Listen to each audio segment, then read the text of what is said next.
Mom told me to pack my bags. I thought she'd finally come to her senses and maybe wanted me to move out with her, but I was wrong. She drove me to my dad's house and left me there like an unwanted package. You'll be better off with your father for a while. Greg and I need some space. You're bothering us too much. Her words felt like a slap in the face. She didn't even wait for me to say goodbye before she sped off. I barely knew my dad. He'd never been around when I was younger.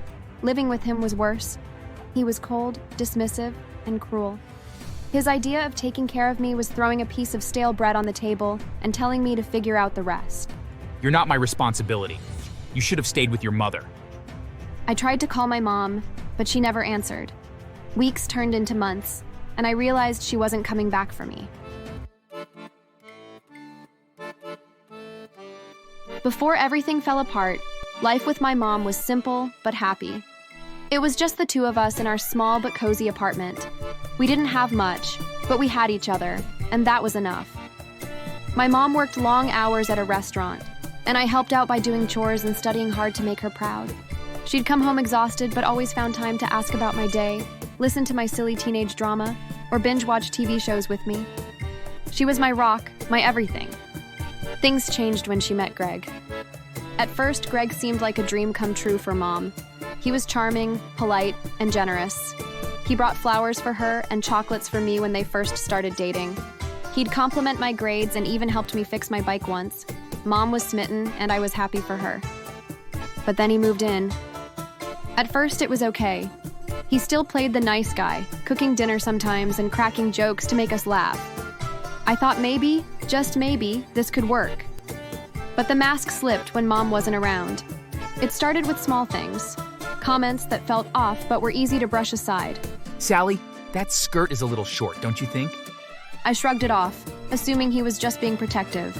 But then it escalated. His eyes lingered too long, his compliments turned uncomfortable, and his accidental touches were anything but accidental. One evening, Mom had a late shift, leaving us alone. Greg sat too close on the couch, his hand resting on my knee. You're growing into such a beautiful young woman, Sally. My skin crawled. I stood up, lying that I had to go do my homework. I hurried to leave the living room and locked myself in my room. That night, I couldn't sleep. A week later, he cornered me in the kitchen. Why do you keep avoiding me? I'm just trying to be nice. His hand brushed against my arm and I snapped. Don't touch me. I'm avoiding you because I don't like how you now speak and touch me. From that moment on, Greg's fake kindness turned into open hostility. He complained about everything I did. If I left a dish in the sink, he'd shout at me for being lazy.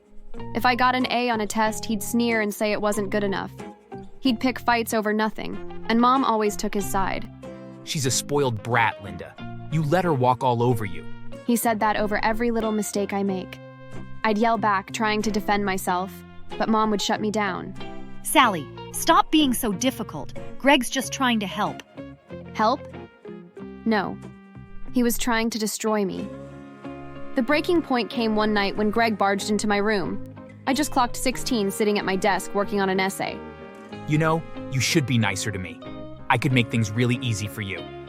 I'll teach you everything your mother didn't teach you. You scratch my back, I'll scratch yours. Get out! I don't need you teaching me anything. I'm satisfied with whatever I know now. He tried to force himself on me, but I was strong enough to fight him off and run out of the house. When I told my mom what had happened, I expected her to kick him out, to stand up for me like she always had before he came into our lives. Instead, she accused me of lying. Why would you make up something so horrible? Greg loves us. He sees you as his own child. He's trying his best, and all you can do to repay him is tell lies against him? I'm disappointed in you, Sally. Her words cut deeper than any insult Greg had ever thrown at me. From that moment on, I knew I was alone. Greg made my life a living hell. He sabotaged my schoolwork by accidentally deleting my essays. He threw away my clothes, saying they were inappropriate. He even convinced my mom to take my bedroom and force me to sleep on the couch. I fought back as much as I could, but every battle left me more exhausted. My mom barely spoke to me anymore, her attention completely consumed by Greg. It was as if she'd forgotten I existed. One day, Greg's cruelty went to the extreme when he framed me. He took some of his money and an expensive wristwatch and hid them in my room. When my mom got back, he claimed his belongings were missing. Mom asked if I knew anything about it, and I said no. She decided to search my room, and to my shock, the missing items were found there. Greg stood by with a smug look on his face. I knew it. This girl is a thief. Mom didn't believe I was innocent, and I was grounded for a week and given food once a day. One day, I overheard them talking in the kitchen. Maybe I should send Sally to live with her dad for a while. He's a douchebag, but she can manage. Nah, let her stay. We can't let her be with a jerk. My mom thought he cared, but Greg only wanted me around so he could bully me more. How could my own mother let this happen? I was scared about going to live with my dad. My mom left him because he was irresponsible, a smoker, a drinker, and hit my mom at every chance he got when they were still together. I preferred to endure Greg's mistreatment. However, that thought changed one day when Greg slapped me. It wasn't even over anything serious, just a spilled glass of milk. My mom had seen what happened, but she didn't think Greg was in the wrong for slapping me. You're useless. Sally, apologize to Greg. No, I refuse. He should apologize to me. I told you both it was a mistake. That night, both of them pounced on me and beat me until I nearly passed out. That was it. That was the moment I realized she had chosen him over me. 2 weeks after that happened, Mom told me to pack my bags. I thought she'd finally come to her senses and maybe wanted me to move out with her, but I was wrong. She drove me to my dad's house and left me there like an unwanted package. You'll be better off with your father for a while. Greg and I need some space. You're bothering us too much. Her words felt like a slap in the face. She didn't even wait for me to say goodbye before she sped off. I barely knew my dad. He'd never been around when I was younger. Living with him was worse. He was cold, dismissive, and cruel. His idea of taking care of me was throwing a piece of stale bread on the table and telling me to figure out the rest. You're not my responsibility. You should have stayed with your mother. I tried to call my mom, but she never answered. Weeks turned into months, and I realized she wasn't coming back for me. One day, I couldn't take it anymore. I scraped together the little money I had and took a bus back to our old apartment. But when I got there, it was empty. The landlord told me everything. Your mom and her boyfriend skipped town, didn't even pay the last month's rent. I stood there numbly, staring at the empty space that used to be my home. She had abandoned me completely. 10 years later, I'd worked my way out of the darkness Mom and Greg left me in. I worked 3 jobs to put myself through college, built my own business from the ground up, and now, at 26, I was thriving. I owned a chain of luxury spas across the country, drove a car that turned heads, and lived in a penthouse that screamed success. I had everything I'd ever dreamed of except for a family. That was fine by me. Family was overrated. Or so I thought until my mom came back. I was in my office reviewing contracts when my assistant buzzed in. There's a woman here to see you. She says she's your mother. My heart stopped for a moment. Wow. After 10 years? I couldn't believe my ears. I ordered for her to be allowed in. When she walked in, my jaw dropped.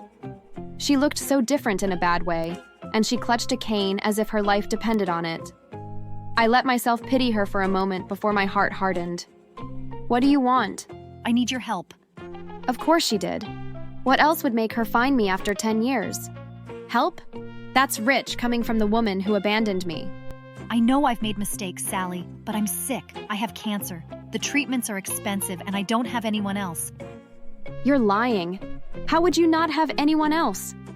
Haha, you always were a good liar. I'm not lying, Sally. Please, I'm desperate. Desperate. The same way I'd been when she left me with my father, when I went looking for her only to find out she'd run off with Greg. What happened to Greg? She burst into tears and told me how Greg left her to deal with her problem. He'd only stayed with her for a year. She contacted different infections from him, and he ran away once he heard she had cancer. According to her, the cancer was still at its early stage then, but he still left. It was laughable, so I laughed. So now you're alone, broke, and dying. And you think I'm going to save you? Sally, please, I'm still your mother. I stood up then. A mother? You think a mother abandons her child. You think a mother chooses a man over her own daughter. I made mistakes. Mistakes? You didn't make mistakes. You made choices. Choices that ruined my life. She went silent. You want my help? Fine, I'll help you. But not the way you expect. You're going to work for every single cent I give you.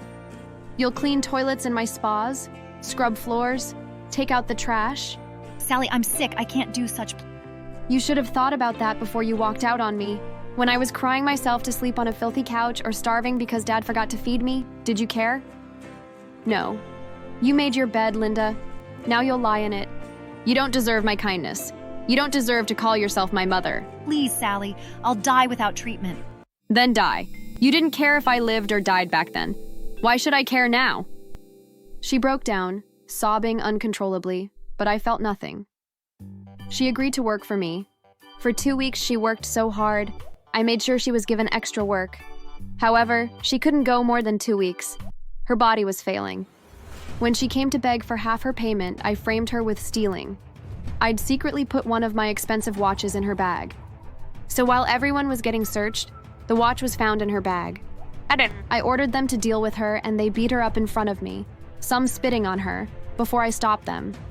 I sent her out of my company without paying her, ignoring how she was crying and begging. Throughout the week, she kept coming to my spa to beg me for her payment, but I refused to pay her. And when it became too much, I threatened to call the police on her. So she stopped. 2 weeks later, I heard that she died. In her desperation, she'd tried to break into a rich man's house, but got severely attacked by the guard dog, which led to her death. I felt no pity. Only thing I felt was happiness at getting back at her before her death. Thanks for watching.